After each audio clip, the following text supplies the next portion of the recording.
तो सभी देशवासियों को राम राम, नमस्कार, जय माता दी, सत श्री अकाल, जय श्री सीताराम।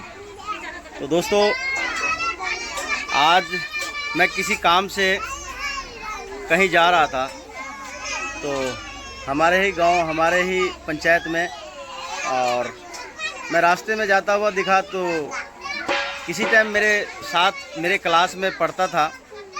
तो वैसे तो मैं इनके माँ बाप का बहुत इज्जत करता हूँ और उस भाई का भी इज्जत करता हूँ।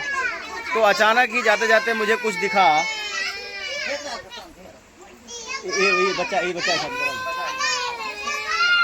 तो ऐसे ही मैं जाते जाते कुछ दिखा ये है कि वो भाई गांव में बैठा है और कोई कमाई नहीं, कोई 1-2 रुपये का आमदनी नहीं, क्योंकि हर एक इंसान को घर चलाने के लिए काम करना पड़ता है और काम करने के ज़रिए में भी उनको उसके एवज में पैसे मिलते हैं। पर वो भाई आज भी जो है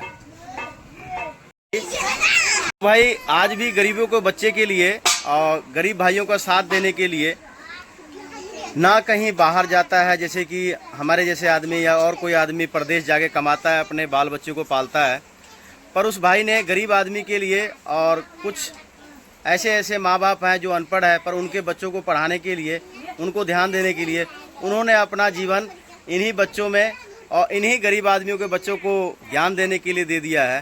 पर उस भाई को सलाम है, मैं उनसे आपकी बात भी कराऊंगा, उनको दिखाऊंगा भी कि भाई अपने लिए नहीं, अपने गांव के बच्चों के लिए, उनके माँ बाप के लिए उन्होंने अपना काम धंधा सब छोड़ दिया और वो गांव में अभी सेवा दे रहा है। पर दोस्तों, दुख की बात यह है कि वो सेवा तो दे रहा है, पर वो सेवा का हकदार पूरा है, पर जो उनको सुविधा मिलना चाहिए सरकार की तरफ से और यहाँ के जो पदाधिकारी हैं, जैसे कि हमारे गांव में मुखिया होता है, सरपंच होता है, समिति होता है, कहीं और जो है विधायक होते हैं, MP MLA होते हैं, पर इस भाई को कोई भी सुविधा नहीं मिल रहा है। ये भाई अपने ज़मीन में अपना टाइम, अपना सब कुछ दे के गरीब को सुविधा और गरीबों के बच्चों को पढ़ा रहे हैं, ज्ञान दे रहे हैं। तो मैं उनसे मिलाता हूं और आप लोग बताना कि ये भाई इतनी मेहनत कर रहा है गरीब बच्चों के लिए, तो इनके लिए तो कुछ तो बनता है, इनको बैठे बैठे कुछ तो इतना मिलना चाहिए कि इनका घर चले। और जहां सरकारी चीज़ होना चाहिए वहां ये प्राइवेट में रह के उन बच्चों को ज्ञान दे रहा है, उनकी हेल्प कर रहा है, उनके माँ बाप को ज्ञान सिखाता भी है।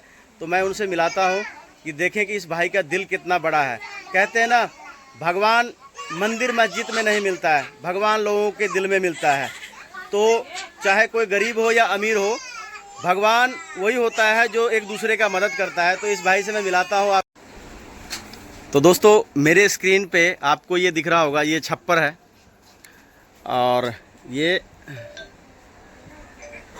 जो छप्पर है, ये दोस्तों कोई छप्पर नहीं है, ये विद्या मंदिर है। और विद्या मंदिर ऐसा हो तो भाई दिल नहीं, आँखों से नहीं, दिल से रोना आता है, आंखें भर आती है ऐसी विद्या मंदिर देख के।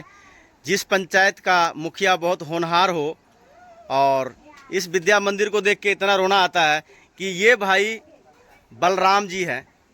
ये बेचारा, यही इन्हीं के बारे में बता रहा था आपको। ये इनकी अपनी ज़मीन है, इनकी अपनी ज़मीन को इन्होंने अपना पैसा लगा के विद्या मंदिर बनाया है और बच्चों को ज्ञान दे रहा है।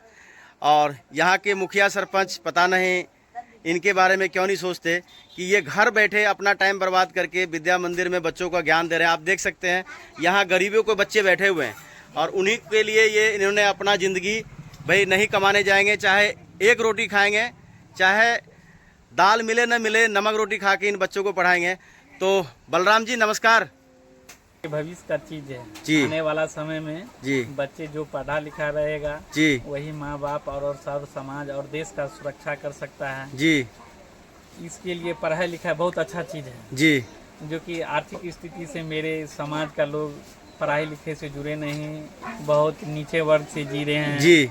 इसके लिए सरकार का विधि व्यवस्था अच्छा होना चाहिए जी, जैसे हम लोग को दलित में दे दिया जी। इसके लिए अलग से फ्री फंड कोई नहीं मिलता जी, है। जी। जैसे जनरल को मिलता है उसी तरह हम लोग को भी मिलता जी, है। जी, जी। महादलित है जी। तो इसको जैसे मान लीजिए केंद्र सरकार की तरफ से 5 किलो मिलता है, महादलित को वहीं 1 यूनिट पर 10 किलो मिलता है, तब ना पूछता है ये गरीब के लिए देख रहा है सरकार। मैं मानता हूँ, तो पर मैं ये पूछता हूँ आपको कि आप जो ये सेवा कर रहे हैं उसका आपको क्या फायदा है?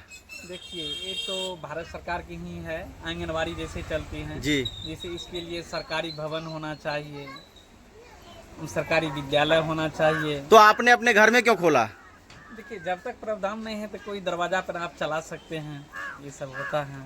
मतलब आपका कहने का मतलब ये है कि अगर सरकार हमें नहीं देख रही है तो भी हम अपने महादलित के जो बच्चे हम उनको अनपढ़ नहीं छोड़ेंगे, आप पढ़ा के ही छोड़ेंगे, हाँ, उनको ज्ञान दे के ही छोड़ेंगे कि हमारा बच्चा, आपके समाज का बच्चा जो है अनपढ़ ना रहे। इसलिए आपने ठान लिया है कि हम चाहे कमाए ना कमाए, हम अपने समाज के बाल बच्चे को अनपढ़ नहीं छोड़ेंगे। यही है। हाँ, यही है। और कुछ बोलना चाहेंगे बस आप? बिहार सरकार से, नीतीश कुमार से कुछ बोलना चाहेंगे?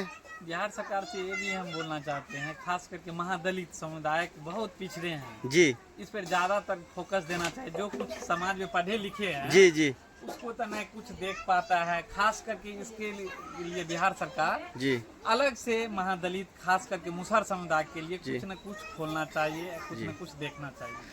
तो दोस्तों, स्कूल देखिए आप, कहीं से स्कूल लगता है। ये इस भाई का दिल है, दिल नहीं, इसको महापुरुष बोलते हैं। महापुरुष कोई पैसा वाला नहीं होता, जिसके अंदर दिल होता है वही महापुरुष होता है। तो भाई आपको दिल से नहीं, हाथ जोड़ के सलाम है, सलूट है कि आप इन बच्चों को सेवा दे रहे हैं।